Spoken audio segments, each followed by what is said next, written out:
I've always loved the story of Gideon because God started so obviously with an unimpressive guy.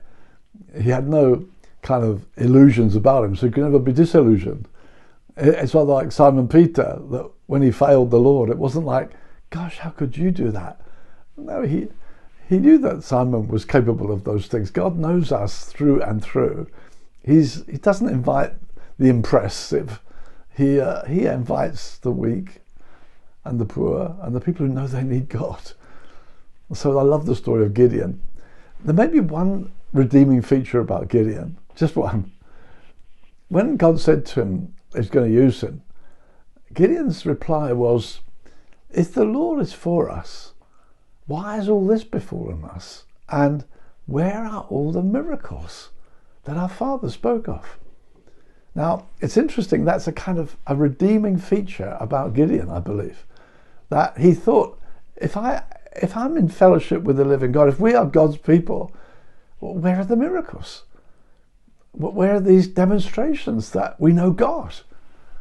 It's interesting, I know for myself, when I began asking those questions, began to believe in a God who does miracles, I was actually somewhat withstood.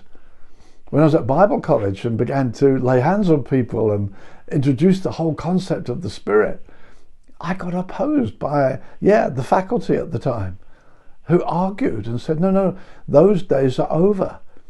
The days of the supernatural just were at the beginning of the church, just to kind of get the church started.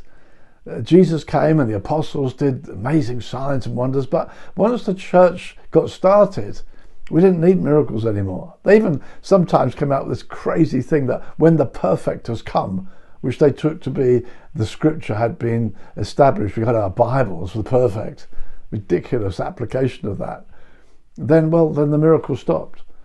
That's crazy. And God didn't say to Gideon, oh Gideon, no, the miracles were just in the Joshua generation. That was just to get you into the land. Now you're in the land, no, forget it. He didn't tell Gideon off. He didn't say to Gideon, no, you've missed the point. There's still going to be signs and wonders and miracles. Gideon's about to have one, to beat tens of thousands with just 300 guys. Phenomenal miracle. And on to the days of David and Elisha and so on. Of course, the miracles hadn't stopped any more than they've stopped for today.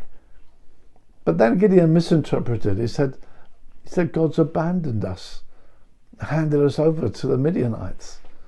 No, God had not abandoned. He will never abandon his people. He was disciplining them, that's for sure. And we read he had put them into the hand of the Midianites, but that wasn't abandoning them. That was chastening them and disciplining them. And beloved, it feels like we're going through some discipline at the moment. And no discipline is joyful, it says in Hebrews 12. But if we're trained by it, we can come through. Hey, let's keep believing. Like John Wimber said when he first came amongst us, when are we going to get to do the stuff? God will do miracles. I'm praying so much that when we come out of this time of lockdown, we will see a breakthrough of more and more signs and wonders and miracles.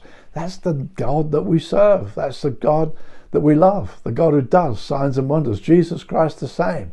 Yesterday, today, and forever. Let's keep believing for signs, wonders, and miracles.